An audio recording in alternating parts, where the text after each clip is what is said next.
According to the General History of Africa, a book compiled by UNESCO, up to 80% of Africa was still under the control of its leaders as late as the 1880s. However, Africa's reality significantly changed during the course of the next 30 years. Except for Ethiopia and Liberia, all of Africa fell under the control of European powers and became their colonies. Suddenly, Africans, without any preparation, found themselves forced to adopt or perish, and Africa was not the same afterwards.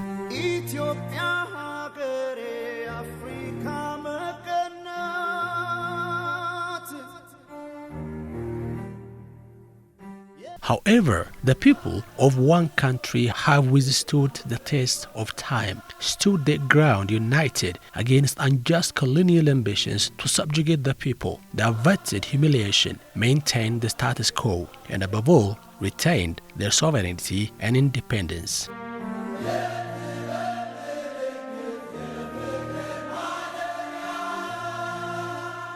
The country is Ethiopia, and the victory at the Battle of Adwa.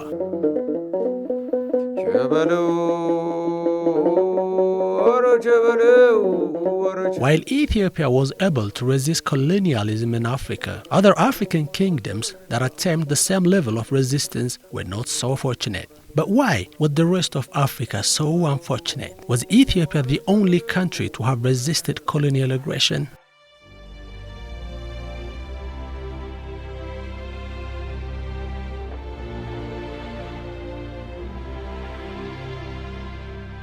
When you study resistance, which is a very important part of African history, you find hundreds and hundreds of resistance throughout the whole continent of Africa, because almost all parts of Africa was, colonized by Europeans. So when you study this resistance, you find this incredible bravery, incredible courage, incredible willingness to pay the ultimate sacrifice by Africans, be it in Malawi, be it in Congo, be it in Algeria, the Battle of Algiers. They fought the French for ages. So it's not just something that you get engaged for a day and it's over, but this is like, in some Samori Toure fought for what, 17, 18 years against the French. Throughout the scramble for Africa, European colonizers faced stiff resistance in many parts of Africa.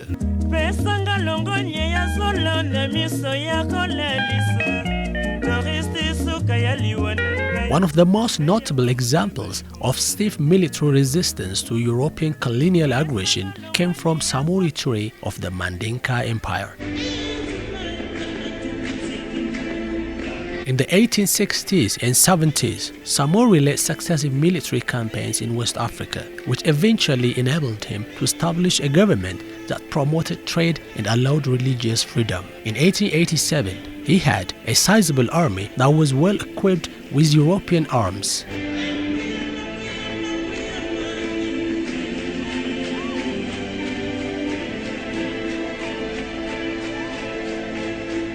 In 1881, the French began to push deep into Samori's territory, and he tried to negotiate a treaty, and at times he attempted to maneuver by balancing the British and the French against each other. When his diplomacy failed to bear fruit, he resorted to military confrontations. However, his army was defeated in several battles. In 1892, the French and Samori's army fought a huge battle that was very closely fought, but Samori was defeated and he was eventually captured in 1898. Nonetheless, he fought off the French for almost 18 years.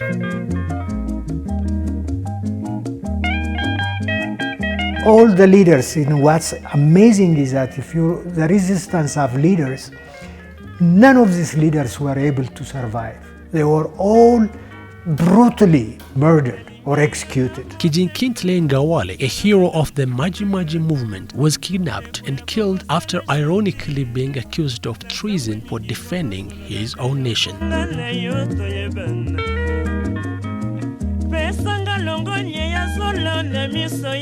There were hundreds of similar resistance fights all over Africa. The question is, why were the European powers able to conquer Africa with such relative ease while Ethiopia maintained its independence? Well, there are a number of reasons to justify European colonizers' success. But before that, let's take a brief look at an event that turned history upside down, the victory at the Battle of Adwa.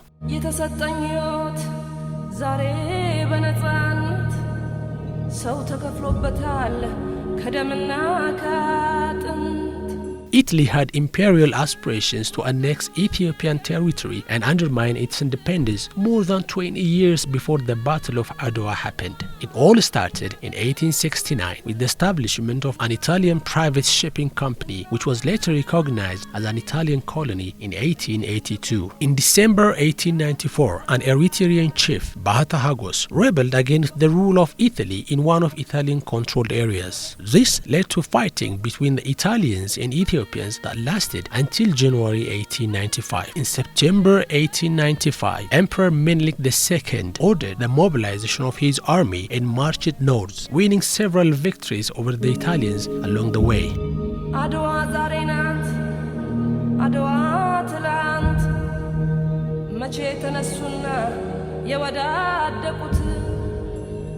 The final confrontation took place at the Battle of Adwa.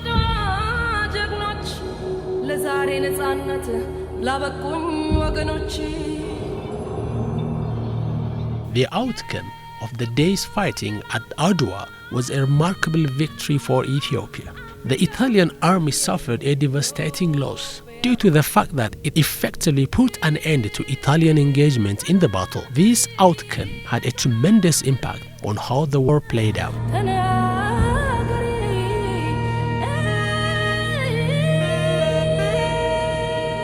Ethiopia gained a lot of international recognition because of the Adwa victory. While some countries opened their diplomatic mission and embassies, the French and the British sent diplomatic mission to negotiate treaties with Emperor Menelik II. Later on October 26, the Italians were forced to acknowledge Ethiopia's total independence.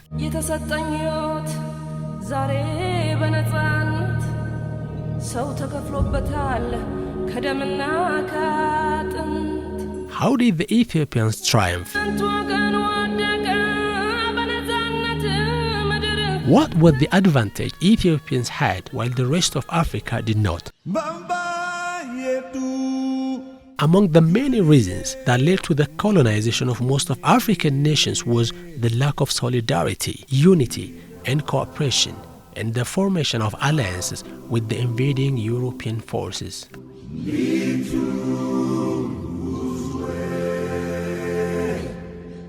The Ethiopian army is unique in that there are some semi-regular soldiers who live with Menelik and who live with some of the most high regional nobilities. But the rest of the army, it's a peasant army. During peacetime, these people go and till their land. When there is a proclamation for war, everybody picks up his gun or sword and shield and spear and marches to the war front. So always you can assume that there is a reserve army always.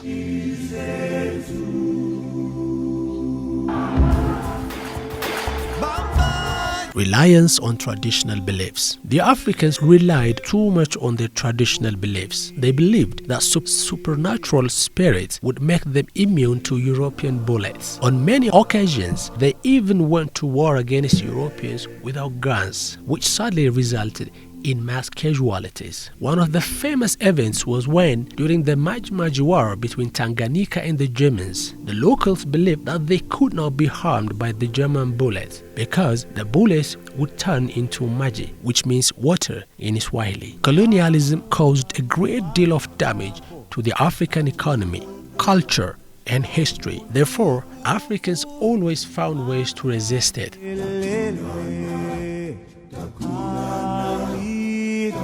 Europe had an overwhelming logistical and military dominance over Africa. Hilary Belloc, on his 1898 book The Modern Traveler, famously said, "Whatever happens, we have got the Maxim gun and I have not."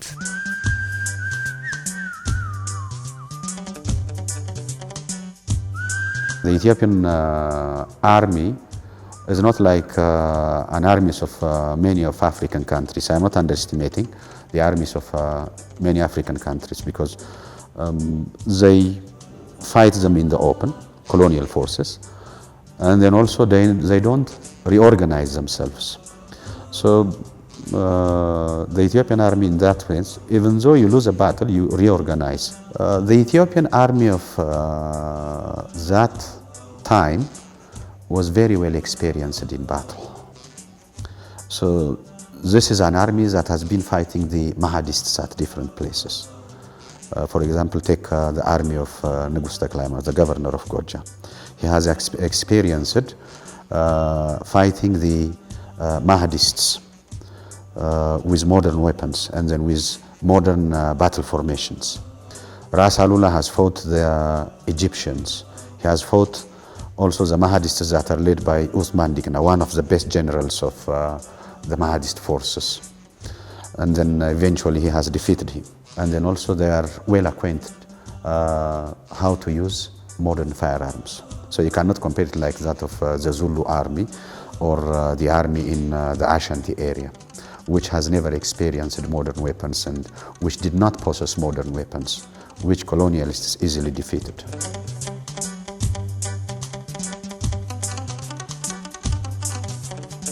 Through different circumstances and at different occasions, Menelik came to have quite a considerable amount of modern firearms, which played an important role in the Adwa campaign, be it at the Battle of Ambalagi, be it during the Siege of Makale, and then also at the final battle at Adwa. The Menelik also had modern cannons that were used. So what was lacking on the Ethiopian side is machine guns. The Italians had several machine guns, and as any of the European colonial powers, they particularly were reckoning on the use of machine guns so that they will have a superiority. But the machine guns actually did not save them. When you take the Ethiopian army, the fighting force numbered more than almost 72,000.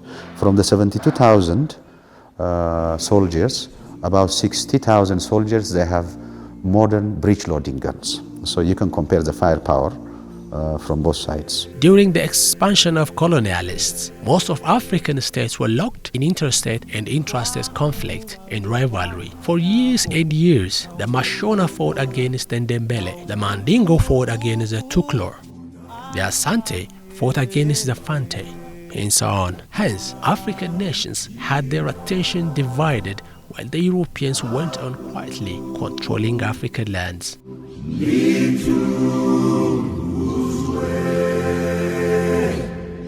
Of course, there is this arrogance that these are blacks.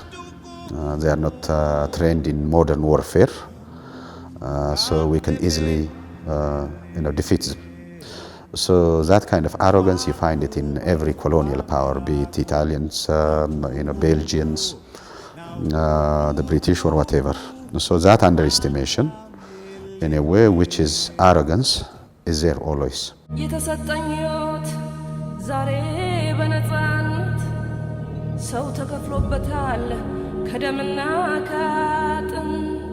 the words of Raymond Jones, professor of history at the University of Washington, the victory of Adwa is the story of world turned upside down.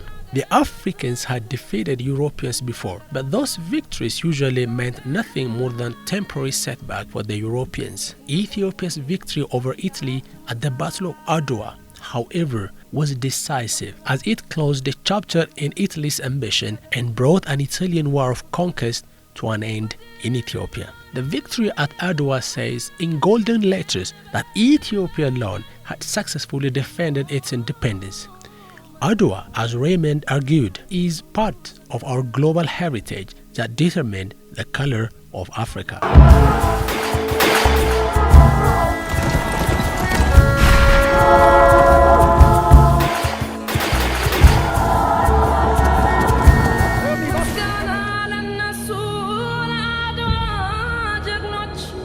ለዛሬ ነፃነት ላበቁኝ ወገኖቼ